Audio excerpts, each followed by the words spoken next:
Yes, if I may please invite Monique Oxender. I am very excited to be talking to you. So Monique is with Keurig Dr. Pepper. That's an inherently very hard to abate sector, so very dependent on consumption. It's consumption-based. It depends on agriculture. We've heard how hard agriculture is to adjust. It depends heavily on transport. So, and your job is, you're the Chief Sustainability Officer, and you're in this very hard sector. How does your job feel these days? I feel like I need to be on a couch and stuff. How do I feel? Urgency. I feel a lot of urgency. It's a constant ask to do more, do it faster, and talk about it while you're doing it. I guess it's that classic example of, fly the plane while you're building the plane and then also talk about it every single step of the way. So it's wow. Lots. Yeah. So I was hoping today that we'll cover a little bit about your disclosures, about your stakeholders, your plans for the future, and just try to get into what does your job feel like and what are your needs. And of course, Scope 3, because we love Scope 3 here. All right, so let's start. You say there are a lot of expectations from your stakeholders. Can you tell us a bit more who they are and what they expect? Yeah, and the stakeholders range, right? And I really appreciate the opportunity to talk to you today, to share a little bit. It's a double click, from one company's experience, and you've heard lots from the public sector, the private sector, varying perspectives, and I'd echo many of my colleagues that spoke a little earlier today. But I want to get really specific to Keurig Dr. Pepper, to KDP, and our experience, and give you a sense of what that's like. On the expectation side, we see three big trends in these expectations. The first is the scope. The scope is ever increasing. As soon as you think your boundaries are set, then someone else comes to the table, a new stakeholder, a new perspective, and it blows it out yet another step, right? Inclusive of indirect and direct control, so exerting change but also exerting influence. Another big trend is absolute commitments. Now that's not new. We've been facing absolute reduction expectations for a long time. What's new or different to that is an absolute expectation across the entire value chain, right? And so that really challenges our ideas around growth for the company. It challenges our business model, and that's kind of the point, right? We can't continue on status quo, but that kind of change requires time. And that's the other trend, is these longer term expectations. So aspirations and ambitions out to 2040, out to 2050. So it's great that there's a recognition that this change is going to take time. That said, those time frames, they expand beyond our business planning time frames. And I often characterize, my team within the company as having one foot inside the company, one foot outside of the company, reconciling between external stakeholder expectations and the realities of our business. So you can imagine some of the hard conversations that I have when I bring an expectation of a 2050 aspiration to the table for folks who are thinking primarily about a 3 to 5 year time range. Right, very long term. Yeah. And what kind of role do disclosures play in this? So you're talking about scope, commitments, and aspirations, long-term planning, and you also have disclosures on the other side. How does that fit? Right, and disclosures aren't new either, but it is an evolving space, and we've heard that referenced several times today. The evolving space is moving from what has largely been voluntary into the mandatory scope. And my interpretation of that is moving into mandatories, our stakeholders are seeking to assign meaningfulness to disclosures. And in order to assign meaningfulness, there needs to be standardization so they can compare apples to apples. But there's also increasing levels of scrutiny to avoid things like greenwashing. And so we're walking this really fine line between bold ambitions, without necessarily having the crystal ball that's going to tell us how things are going to turn out 10, 20, and 30 years from now, versus substantiation for every single thing we do and every single thing we say. So really fine line right there. I think one of the things that we do, and any company, any organization can do to really help facilitate meaningful disclosure is to know thyself. I think earlier today there was a know thy customer. Start with knowing thyself as well, right? And from a KDP point of view, I can say we are an extremely action-oriented company. It's literally in our company values, we deliver. So when we say we're going to do something, we do it, which also means that any kind of commitment we set has a really solid glide path behind it. Another aspect of who we are, and we're a fairly new company. We merged in Keurig Green Mountain and Dr. Pepper Snapple Group in 2018. We're a modern beverage company. What does that mean? It means we do things a little bit differently. We have equal importance on hot beverages like coffee and cold beverages like waters, juices, and sodas.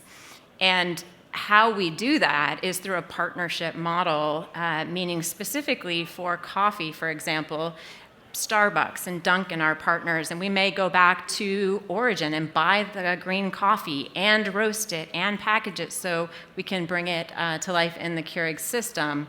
On the cold side of our business, a significant portion of our beverages, we sell the concentrate to our partners Coke and Pepsi, and they take it from there and bottle it and distribute it. So a partnership ecosystem is really core to who we are, and that extends into distribution. We have 2,800 vehicles, trucks within our fleet, and that's primarily mid to heavy duty trucks. And we offer distribution to other brands like Polar or Evian in the US. And I emphasize that geographic footprint, which is misunderstood oftentimes about our company. I think we're a global company. We actually are not. We're a North American company only, and primarily in the United States, which means for ESG that you got to recognize that as a reality. It's not an excuse for doing or not doing. It's a reality in which we operate. We can't over-index in markets that maybe are more advanced in policy or infrastructure in order to learn or scale. We have to do that where we sit, where we operate, and that is in North America. So here you're talking about meaningful disclosures, that you also put your reputation on the line that you're going to meet, right? So we heard a lot about net zero plans earlier. So we realize your context, very North America heavy, very hard to abate sector. What has that meant for your net zero plans, and what are you working on to create a path towards getting there? Yeah, and net zero is a great example of what I was talking about. Massive scope. It's a long timeline. It's an absolute reduction. And right now, as a company, we've made a really purposeful choice not to set a net zero aspiration. Now, that doesn't mean that we don't fully align with the science and understand that the expectations are there and they're urgent. We are responding to that, but again, I go back to the need for a solid glide path in order to continue to deliver on credible progress and impact. 2018, that's when we got started as a company and we set a baseline. We do, in fact, have science-based targets. So we have a 30% reduction in scope 1 and 2, and a 15% reduction in scope 3, along with the supplier engagement target, the whole kit and caboodle.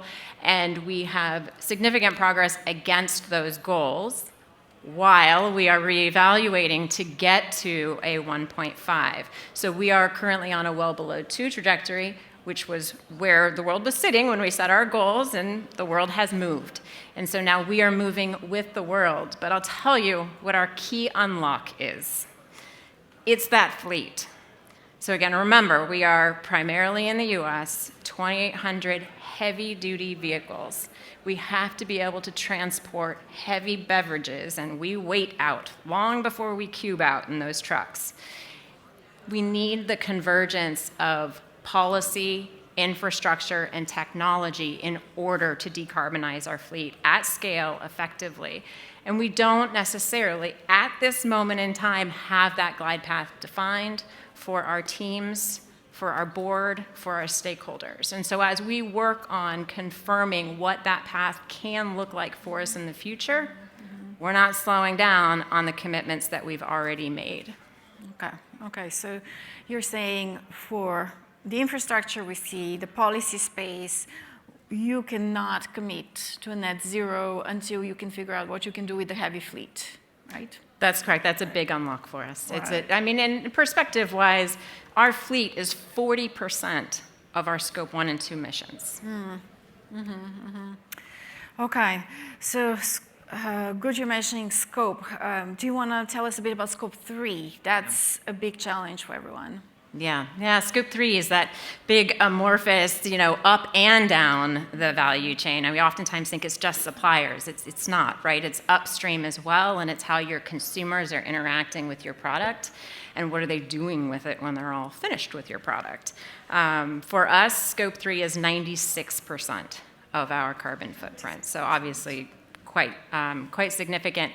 And for our reduction target, we're focused on some areas where we have a higher degree of control. It's not complete control, but things like our brewer. We, just by changing the heating element in the Keurig brewers, we were able to significantly save upon energy use in the home. Same on our packaging materials. You've heard several references to packaging materials. So between glass and PET, we have an interesting, the less glass we're using, that saves significantly in terms of our footprint, increasing PET, but not just PET, the use of recycled content within the PET. So using those different levers that contributes to a Scope 3 reduction. But in the end, collaboration is so absolutely key because of that influence needed, the lack of control. Like Pepsi, we're a part of the Guidehouse program and the supplier leadership to climate transition. And it's following a model that we've experienced for the last 30 years as we've engaged with coffee farmers. You have to start engagement with training and education, moving to measurement and an understanding of what those numbers look like and can be, and then really setting those science-based targets and moving the needle. So a longer time to take that on for sure. Okay, so again, your message is sort of influence through collaboration, target that 96% of your emissions that are falling into Scope 3 through a lot of collaboration. All right, so how do you talked a little bit about how to avoid greenwashing. You are under a lot of pressure by stakeholders. You're at the same time sitting in a very tight spot. So you're between a rock and a hard place, right? How do you not crumble under this pressure and don't just overpromise? How do you ensure you are not greenwashing, basically, I guess is my question. Yeah. We're walking the line, as you said, rock and a hard place. And I think there's this balance between aspiration and action. Now, we sit on the action side. I mean, we really are a more action-oriented company. But I think one of the other big motivators on not over-promising is that there are people relying on the impact that we've promised. The planet's relying on the impact. But I'll give you an example that's largely on the people side. We are a significant purchaser of coffee, 278 million pounds a year from over 20 countries, millions of smallholder coffee farmers around the world. 2014, we had set a really bold, ambitious goal around 100% of that coffee, every single pound, being responsibly sourced. And in addition to that, working with our partners in coffee farming around the world to significantly improve the livelihoods of 1 million people. 6 years. It took us 6 years. Our deadline there was 2020, and we made that deadline. It was through a couple of really key actions. One was an integrated cross-functional glide path.